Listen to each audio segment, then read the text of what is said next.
সাদিক কায়ুম পাকিস্তানি না বাংলাদেশি সেটা আমাদের দেখার বিষয় না। সে আমাদের দেশটার স্বাধীনতা যখনই কি আমরা জুলাই আন্দোলনটা শুরু করি তখন সে একটা বিশাল বড় একটা ভূমিকা রাখছে।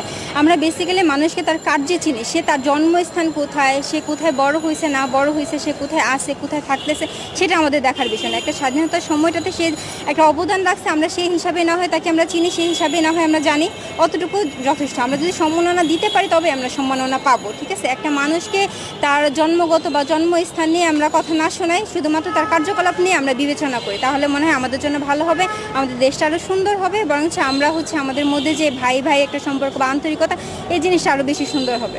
আসলে জামাত শিবির রাজাকার বিষয়টা এখন কিছু কিছু মানুষের মানে নৈতিকতার অবক্ষয় বলতে পারেন, কিন্তু একটা নির্দিষ্ট সময় পর্যন্ত কিন্তু জামাত শিবির কিন্তু এগুলা সব কিছু থেকে বাইরে ছিল।